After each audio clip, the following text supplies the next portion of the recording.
Hello everybody and welcome back to World of Warships Legends. My name is Spartan Elite 43 and tonight we are back in the Gross Occur First and we are on straight, right? Isn't that what this is called? Oh god, I wasn't paying attention. Shards? I don't remember. Somebody is going to roast me. Probably multiple somebody's going to roast me in the comments below because I literally show it at the beginning of the video and I completely forgot to look at it. My bad. Anyway, good news is they don't really have a whole lot to worry about other than they do have a Yamato straight ahead of us. Generally speaking, the game tends to put legendaries in front of legendaries. Unfortunately for the enemy legendary, it is a Yamato, and it is going to spawn out in front of me, a cruiser, and a Vladivostok. Now, he's not alone. He is also going to have a cruiser and an Iowa. The game actually is relatively balanced in this matchmaking. The problem is our destroyers are going to do the dumbest thing possible, and you guys will see that later on. This is going to be more of a teaching moment. It's not about raw damage, though we do have a pretty solid damage output in this match. Not an amazing game, but a decent output. And anyway, what you're going to see is a strategic meltdown on the part of the rest of my team. Those of us that are here are going to do our job. Everybody else is going to fail. I was broadside on, so we go ahead, we use that extra boost for the accuracy, and pow! Dropping the bomb, starting the game off on the right foot. 35,910 damage in the first salvo. That'll teach him, for now. But no... not to be outdone, our Wichita here is going to be parked right in front of me. I have no idea why, but he is. Now, we want to try to get rid of their Wichita. He goes broadside in front of us. He's still angled, which means I'm expecting a deletion here, and unfortunately, it's not what happens. I was really hoping, because he was angled, and a heavy cruiser angled against any battleship is bad news. But he gets away with it, for now.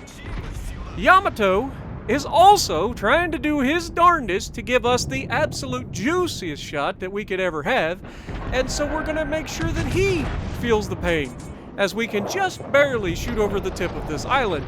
And just when I thought we weren't going to get anything, we didn't get anything. That was horrendous dispersion. So we started moving forward again, and then this Wichita starts absolutely moving forward again, so we were just rushing one another. I'm pushing him out. I'm using him basically as spaced armor at this point. Not my fault, but seriously. Oh, hello, Iowa. Come back for round two. If I smite you on one cheek, you turn the other cheek. Is that what you did? Well, here you go. Pow!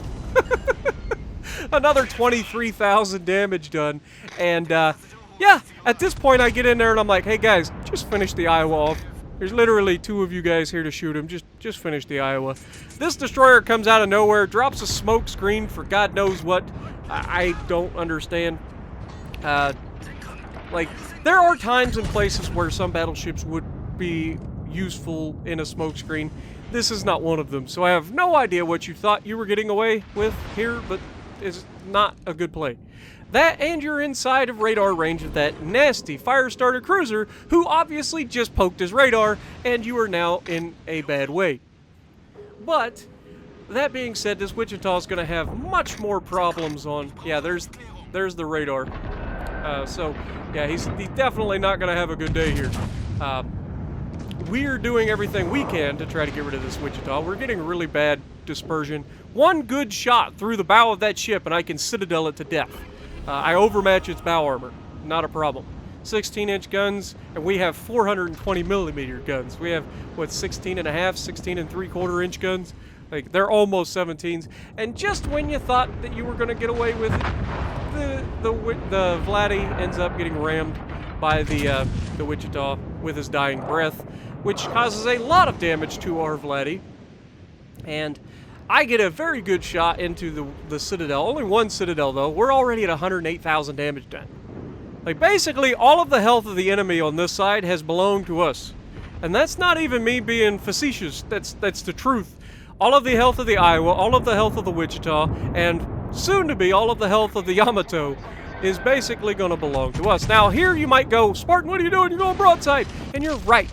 But this is where trading damage comes in. He is unlikely to citadel me outright here.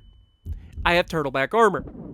I'm inside 6 kilometers. Well, I'm right at 6 kilometers. He's unlikely to citadel me. He's still going to chunk me, don't get me wrong. But the amount of damage that I can give him back, because I can citadel him, is going to outweigh how much damage I receive, even if it's not necessarily preferable. However, the fact that I haven't gotten rid of him completely and we're not getting those citadels is very unfortunate. He goes straight through the bow of our laddie, finishing him off, and he's got a gun left over for me. And you can see, at this point, I'm probably getting a little bit frustrated because we haven't killed him yet. And it's unfortunate because he just keeps getting those 18-inch guns reloaded, and the Wichita manages to finish him off. Now here, you'll see that I am going to try to shoot at the Z-23. However, the enemy is already in our base. Look at the position of our 2 destroyers. What are they doing?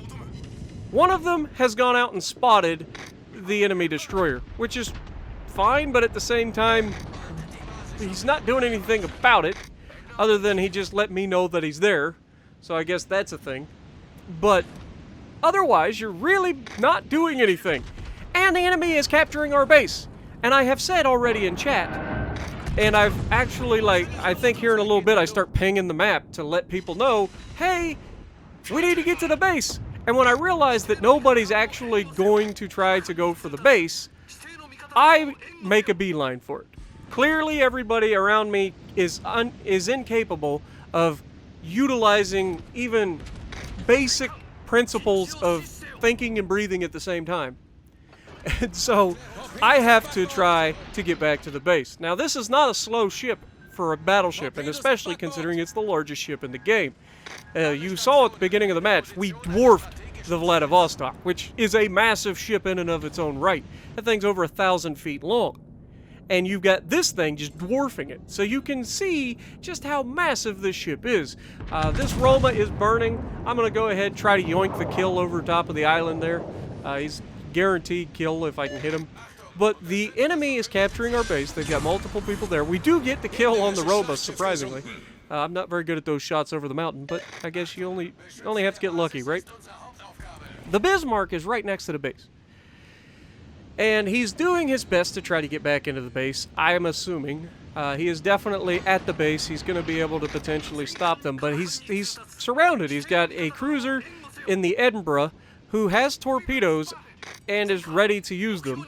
And then you have the destroyer there and a battleship in the base. And because our destroyers make no attempt to actually go to the base, we are likely to lose this match. The likelihood that I can get there in time, that Bismarck is not going to hold out for very long, especially with all the torpedoes that are right there. He thought he was going to be pretty clever by getting up next to the mountain. The only bad thing is you don't have anywhere to go, you're not moving, and that makes you a very, very easy target for somebody in, say, an Edinburgh to come out and torpedo the ever-living crap out of you. And the Edinburgh, because it's British, gets the ability to launch torpedoes 1 tube at a time.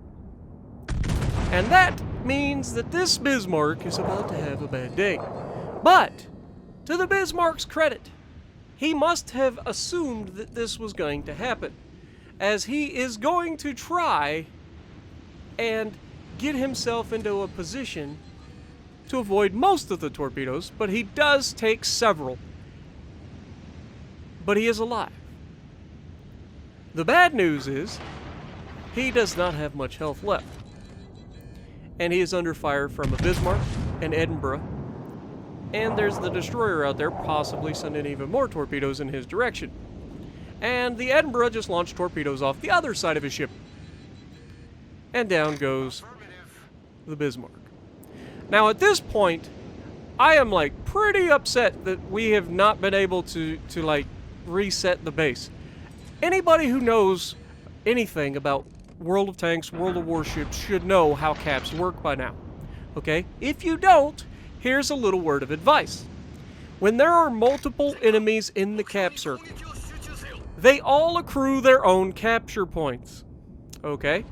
So in order to fully reset a base, you must hit everybody inside the capture zone. Unfortunately, our team just doesn't understand that. Now, in our credit, the Edinburgh and the Bismarck are both getting hit, and this Edinburgh gets away with just the absolute most disgusting bullcrap salvo ever, taking 4 rounds from a gross occur first into his side armor and somehow deflects 3 of them. I don't understand it either. It's not like he was bow tanking them. He literally took them in the middle of his ship. But I digress. We have a broadside Bismarck that is going to be very easy to reset. We're going to reset him. Now notice everybody on my team has taken the absolute longest path back to the base. I am the closest person here, and I am capable of doing 27 knots or something like that, top speed. We had a Wichita, a radar cruiser, that was in position to get into the base, who can bow tank the battleship and not have to worry about And so what I'm trying to make sure everybody's going to have to try to understand is, if you're in that position and you are a radar cruiser, you have to get into the base, or at least get in range to use that radar, which is 9-kilometer range, and find the destroyer who's hiding with all of the capture points. Because the more you reset the 2 people that are in the base, the less the capture points that come off of them. They can only hold so many in between you reloading. So we needed to find the destroyer in that case, and unfortunately, me being the only one trying to get to the base after the Bismarck died, ruined that match for us. So, hopefully you guys enjoyed. If you like what I'm doing, punch the like button, leave a comment below, subscribe to the channel if you haven't already, and as always, I will see you in the next video.